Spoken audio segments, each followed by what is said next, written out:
மதுரை பக்கத்தில் ஒரு வில்லேஜில் வந்து வாட்டர் ஸ்கார்சிட்டி ரொம்ப ஜாஸ்தி இருந்தது. அங்கே இருக்கிற ஒரு கெமிக்கல் லேபில் இருக்கிற கழிவு நீர் வந்து அந்த சாக்கடை இந்த தண்ணியிலெல்லாம் கலந்து அவங்க குடிக்கிற தண்ணியில் கலந்து அது மூலமாக இது வருதுன்னு ஒரு சின்ன நியூஸ் பார்த்தேன். ஸோ எனக்கு இது ரொம்ப மனசு கஷ்டமாக இருந்தது. நான் வந்து சூர்யா ட்ரஸ்ட்டுன்னு சொல்லி ஒரு மகளிர் குழந்தைகள் விழிப்புணர்வு மேம்பாட்டு மையம்னு ஒன்று ரொம்ப வருஷமாக நடத்தின்னு இருக்கேன். அண்டு என்னால் முடிஞ்ச அளவு சர்வீசஸ்லாம் அதில் நான் பண்ணுறேன் நிறையா. அதில் வந்து ஒரு ஷனா நகரில் அந்த சேரி குழந்தைங்களுக்கு ஒரு இரவு பாடசாலை ஒன்று கட்டியிருந்தேன். ஸோ அதை ஸ்டோரியெல்லாம் நான் அதுக்கப்புறம் சொல்கிறேன். ஏன்னா அதெல்லாம் கூட இந்த நம்ம ஊரில் சோஷியல் சர்வீஸ் பண்ணால் கூட உண்மையிலே ஏதாவது பண்ணினா கூட அது எப்படி வந்து மிஸ்யூஸ் பண்ணுறாங்கங்கிறதுக்கான விஷயங்கள்லாம் நிறைய இருக்குது.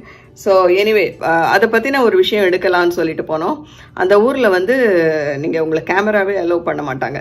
ஸோ அதனால் தெரியாமல் ஒரு சின்ன டிவி கேம் மாதிரி ஒரு கேமராவை எடுத்துகிட்டு போய் அங்கே சில இன்டர்வியூஸ் தான் முக்கியம் நமக்கு, பப்ளிக்கோட இன்டர்வியூஸ்ன்னு சொல்லிட்டு அதை வந்து போய் எடுத்துட்டு அந்த கெமிக்கல் லேபை காட்டக்கூடாதுன்னு சொன்னாங்க. ஏன்னா அதில் வந்து பொலிட்டிக்கல் யாரோ ஒருத்தருடைய சம்மந்தமெல்லாம் இருக்குது, அரசியல்வாதிகளுடைய தலையீடு இருக்கும். ஸோ அதனால் அவங்க என்ன பண்ணுறாங்கன்னா இந்த வாட்டர் டிபார்ட்மெண்ட்டு அந்த தண்ணியை ஆராய்ச்சி பண்ணுற அந்த கவர்மெண்ட் ஆர்கனைசேஷன்ஸ் அவங்கெல்லாம் வந்து ஏதோ பிரைப் பண்ணி அதை சர்டிஃபை பண்ண விடாமல் அதை பற்றி வெளியில் வராமல் வச்சுருக்காங்கன்னு கேள்விப்பட்டதுனால நான் துணிஞ்சு தான் அதை பண்ணேன். சரி என்னதான் நடக்கிறது பார்ப்போம்னு சொல்லிட்டு. பட் அன்ஃபார்ச்சுனேட்லி அதை நான் பண்ணி அந்த இன்டர்வியூஸ் எல்லாம் எடுத்துன்னு வந்துட்டேன். சின்ன சின்ன கிளிப்பிங்ஸ் தான் என்னால் பண்ண முடிஞ்சுது.